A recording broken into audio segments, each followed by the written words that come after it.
Hey everybody, this is D Hunter, bringing another action figure review. Today, we're going to be looking at the McFarlane 1966 Batman Classic TV series Wax Robin. Now this is a pretty lazy figure release.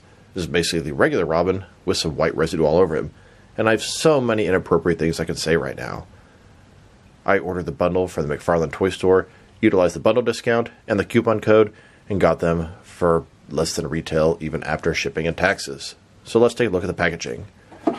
As you can see at the top, DC, McFarlane Toys, Batman Classic TV Series, ages 12+. Here's Robin in the package. He comes with some sort of can of spray paint and then a little bat duster. On the back side, you can see the Batmobile, Batman Robin in the Batcave, Wax Robin. Here's the barcode if that helps anybody. Looks like Batman released a little bit of undue stress on Robin here. So with no further ado, let's open him up. And as always, I did get 2 of these Robin figures, one of which to open and enjoy, the other one to keep unopened in my complete Batman-related unopened action figure collection. And I did get the entire wave from the McFarlane toy store. Wax Robin from the TV show, Alan Napier Alfred from the TV show, Spacesuit Batman from the 66 spin-off comic, Nightwing from the 66 comic, and then Bookworm from the TV show. I like the fact that they're going back to the TV show, and they're also still mixing comic characters in. It works to expand that universe. I do wonder, are any of these 5 figures going to have a Platinum Chase variant? I guess we'll know in the near future. Alright, now that this figure out of the package, here he is with all the accessories laid out. He comes with 2 items. Number 1 is a little bat brush. Number 2 is a canister of bat wax solvent. Ridiculous, but fits the theme of the show. Before we take a look at all that, let's talk about and check out the figure. So this is a Wax Robin from the 1966 Batman Classic TV Series 2-parter, The Impractical Joker and The Joker's Provokers. That's from the end or middle of the 2nd season, in which Joker captures Robin, puts him into sort of a, wax solvent sort of booth, and puts wax all over him. He comes out looking a lot waxier than this guy. In the show, he's pretty much covered head to toe in white wax. Here's an image of the Wax Robin from the TV show. This is right after Batman saved him and took him out of the wax chamber. You can see he's just covered head to toe with white wax. And then back to the figure. So, in my opinion, this is a lazy repaint, and it's not even done that well. They basically took the regular Burt Ward Robin and then added a little bit of white residue to him, and not nearly enough. In my head, I've been calling him cum-covered Robin, and I know, inappropriate, but I guess I'm an immature 12-year-old. So let's take a look. Starting with his face, like I said, he's covered in this white residue. Very little appropriate things to say about it, but honestly, it's not enough. I know, keep the jokes coming, but if you look at the picture of the TV show, it was a lot more than this. It's such a lazy, dumb figure. I don't even want it. Yes, I get all the figures, but man, it just sucks. His cape, mine's bent quite a bit from the packaging, but you can see it has white all over it. Back of his hair, more than white residue. It is all over him, but just, he looked like he was covered in snow in the TV show. It is 100% the same figure that we've gotten numerous times before with the Burt Ward Robin, and the accessories are just ridiculous. And a closer look at his face and head sculpt, it's the same old sculpt we've gotten a few times before, just with some white residue on top. Now let's check out his accessories. We have 2 ridiculous items. First of all, we have a bat brush. I could see Alfred using this to maybe sweep up the floor. And then we have a can that's not labeled. I thought, what is this, the bat shark repellent? No, but it's something equally as ridiculous. It's a can of bat wax solvent. So, we have an actual bat brush. It's literally a small handheld broom with a Batman logo on it. My god. I can see Alfred using this and sort of brushing something into a dustpan. And then we have this can here, which is not labeled, but in the show it's labeled bat wax solvent. He sprayed this on Robin and freed him from the wax. Would have been nice if it had that label on it. As it is, it just looks like a can of spray paint. Here's a look at Batman handling those 2 accessories from the TV show. Literally it's called bat wax solvent, which is as ridiculous as bat shark repellent. And then we have an actual broom with a Batman logo on it. My word. Here's a look at Robin holding that bat brush. But it was actually Batman that used the bat brush. He was brushing off his own costume. Although it makes the most sense for Alfred to hold this bat brush. But with his large gripping hand, he can't really hold it properly. Here's Batman holding the canister of bat wax solvent, spraying on Robin. You know, it's pretty big, kind of hard to put in Batman's hand, and it's impossible to put into Robin's hand. Yeah, don't put that in Batman's hand, much less Robin's hand. My Batman's hand is stretched out, and you can see some stretch marks. Even it was in there for just a few seconds. Too bad it's not labeled. Could go right alongside these cans of Batman spray repellent. Now I wanted to check out the differences in reuse between this wax Robin and the regular 66 Burt Ward Robin. And it's 100% the same figure, same sculpt, same articulation, just a different paint job. It has that white, waxy stuff all over him, and the red, the green is a lot sort of toned down.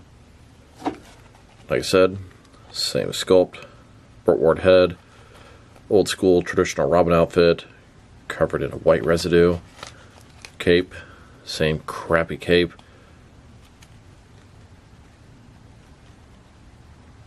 And now that we've taken a pretty good look at the figure and its accessories, let's check out his height.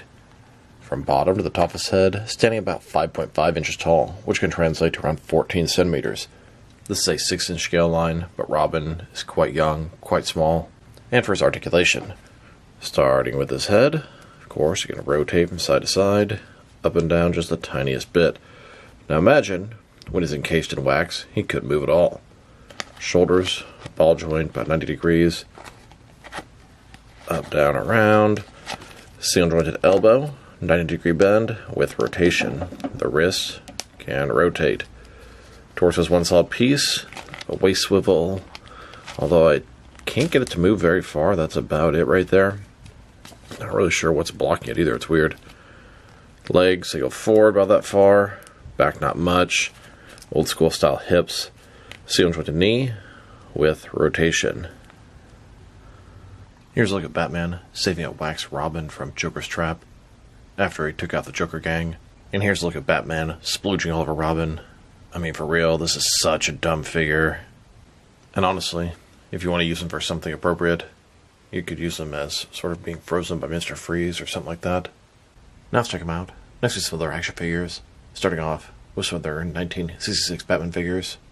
Here's his wax Robin, next to the original standard version of the Burt Ward Robin. Here are all the McFarlane 1966 classic TV series Robin figures. They've made a total of 7 so far, and I bet they aren't done yet. Then, next to the Mattel versions of the 66 Robin, here he is with the rest of his wave. It's a pretty solid wave. Robin is the standout disappointment. Alfred, Bookworm, Wax Robin, Spacesuit Batman, and Disco Nightwing. And here he is, next to the recent Entertainment Earth exclusive Gold Label Black Light Joker. And here he is, next to the previous wave. This wave is based off the animated series, The New Adventures of Batman. And in that cartoon, Adam West and Burt Ward voiced Batman and Robin, so it kind of makes sense to lump them into the same universe. We have Robin, Batman, Riddler, Joker, Commissioner Gordon, Batmite, and both versions of Batgirl. And with the wave before that, this was based off the Batman 66 comic spin-off. So there's 3 different things that go into this line right now. The TV show, the comic spin-off, and the animated series. This wave has Superman, Batman's robot, Joker as Batman, and both versions of Lord Deathman. Here's Wax Robin, next to McFarlane's Batman and Batgirl. Then, next to Mattel's Batman and Batgirl. And finally, here he is, next to NECA's Adam West Batman. Now let's check him out. Next to some other Dick Grayson Robin figures in his classic costume. Here he is, next to McFarlane's DC Multiverse version. Then, next to the Mattel DC Universe Classics versions. And now, with an older Toy Biz version. Here are all of my Dick Grayson Robin figures that are in their traditional classic suit. They make some other Dick Grayson Robin figures, like from Batman the Animated Series, but he's in more of a Tim Drake type outfit with full pants. This is the old school Robin. Now let's check him out, next to some action figures from different various companies, so we can see how he fits in both scale and style-wise, in case you don't know which lines you can mix him with. Since he's a McFarlane 66 retro figure, they're the 6-inch scale. I'm going to start off my comparisons with some of these smaller action figure lines I collect, and work way larger. Here he is, next to some Jazzwares Fortnite figures, and some SH Figure Arts action figures. And now, with some Hasbro Marvel Legends and Mafex figures, here's the Wax Robin next to a wax candle. And here he is, next to some Mattel, DC, and Mezco figures. Then, with some Jazzwares and Mattel wrestling figures. And now, with some NECA and DC Direct figures. Next, with some Diamond Select toys and some Jakks Pacific wrestling figures. And finally, with some McFarlane DC Multiverse Robin figures. So overall, this is a pretty crappy Robin figure. Now, the original McFarlane Burt Ward Robin is nothing special. It's so small, the articulation's rough, the cape sucks, the likeness is decent. But this is just a lazy repaint where they put what looks like a little bit of sort of bluish type stuff on it and called it a day. Now, it does make sense as far as variants go, but maybe they should save something like this for like a multi-pack. I don't know. It just doesn't do much for me. It's dumb, it looks stupid, and they didn't even do a good job as far as making it waxy. It should be covered in that white gooey residue. So it's overall a pretty disappointing figure. These accessories, they're actually kind of cool. The bat brush and the bat wax solvent, whatever. I enjoy things like that. You can go to the bat armory. His articulation sucks. Sculpt paint job. I mean, Sculpt's good. Paint job, I'm not feeling it. If I were to rate this figure, I'd probably give him like a 3 out of 10. It is such a dumb, pointless variant that does absolutely nothing for me. I can't imagine there's a single person out there who was like, I hope they do a Wax Robin from that TV episode. Please give us Robin covered in gluey residue. So this is D Hunter. Thank you guys for watching this video. If you liked the video, press like below. If you have anything you want to say with the video, add to the comment section.